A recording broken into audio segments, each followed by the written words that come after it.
Salam teman-teman, apa kabar semuanya? Saya berharap teman-teman tetap menjaga kesehatan dengan baik.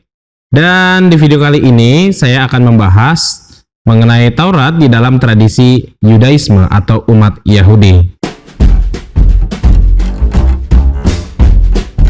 Di dalam dunia kekristenan, kata Taurat atau hukum Taurat itu tidak asing lagi bagi kita.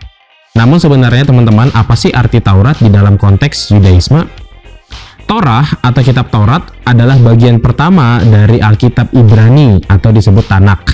Secara harafiah atau secara literal, Torah memiliki pengertian yaitu ajaran, petunjuk, dan juga hukum. Menurut tradisi para rabi Yahudi, dalam representasi terluasnya, Taurat merupakan blueprintnya Allah di dalam penciptaan alam semesta. Bukan hanya itu saja, tetapi lebih khusus lagi, Taurat juga merupakan sebuah konstitusi bagi orang-orang Yahudi. Selanjutnya teman-teman, Taurat merupakan catatan sejarah dari asal-usul umat manusia dan juga bangsa Yahudi, serta merupakan sebuah dokumen hukum dasar yang diturunkan dari Tuhan kepada bangsa Israel kuno sampai pada saat ini. Torah juga menjadi dasar bagi hubungan antara orang-orang Yahudi dengan Tuhan dan juga menjadi dasar interaksi sesama mereka sebagai kelompok budaya sosial politik. Kata Torah itu merujuk secara khusus kepada 5 buku di dalam Alkitab yang disebut dengan Pentateuch atau yang sering kali disebut oleh teman-teman dalam kalangan teologis yaitu 5 kitab Musa yang terdiri dari pertama yaitu Bereshit, Kejadian, yang kedua Shemot, Keluaran, yang ketiga Vayikra yaitu Imamat, dan yang keempat yaitu Bemidbar yaitu Bilangan, dan yang terakhir Devarim yaitu Ulangan.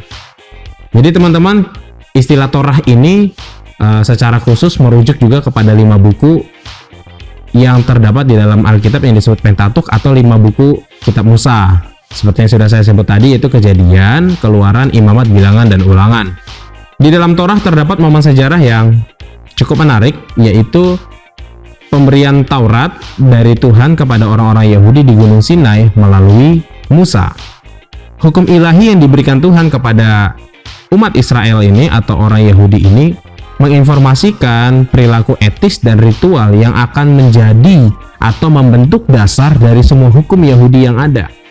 Banyak orang mengira bahwa ke-10 hukum perintah di dalam kitab Keluaran pasal yang ke-20 merupakan keseluruhan dari hukum Taurat itu sendiri. Tetapi pada kenyataannya teman-teman, faktanya bukan demikian.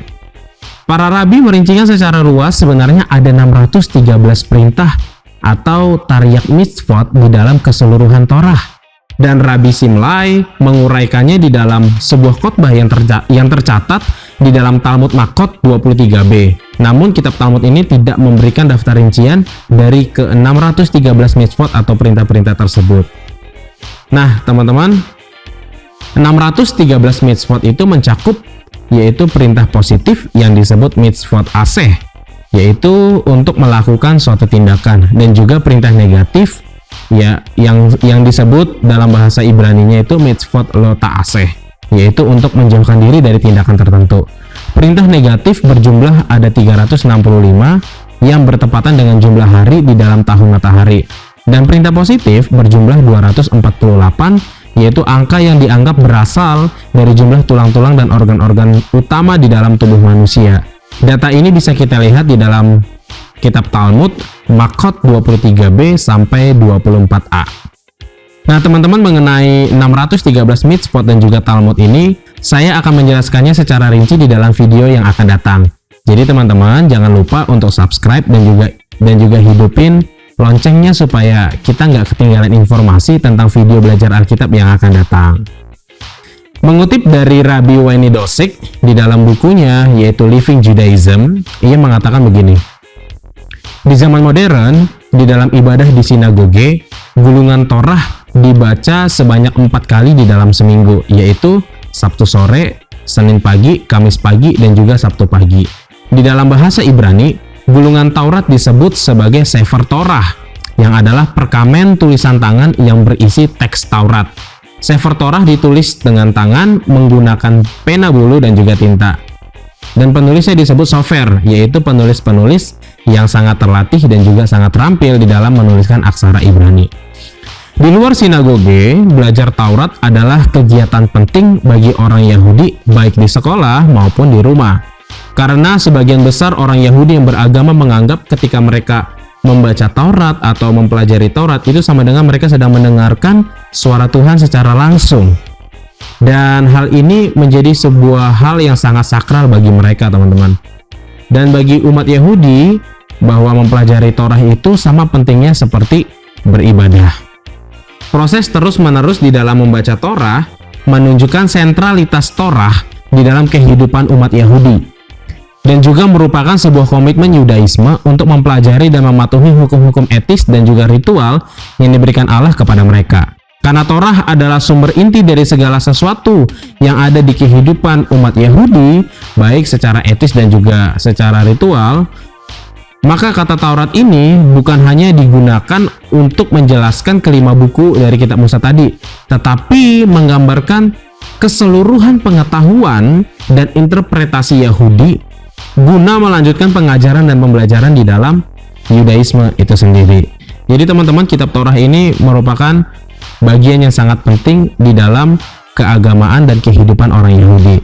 Dan di video yang akan datang saya akan menguraikan mengenai 613 mitzvot tadi yang terdapat di dalam Torah, dan itu harus dilaksanakan oleh orang-orang Yahudi dan juga yang memeluk agama Yahudi.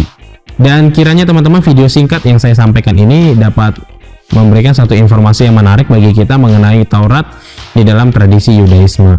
Dan lebih rincinya lagi, lebih lengkapnya lagi, teman-teman bisa saksikan video saya yang akan datang.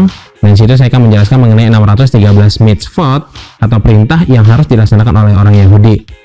Bagian manakah yang mencakup perintah positif dan bagian manakah yang mencakup perintah negatif.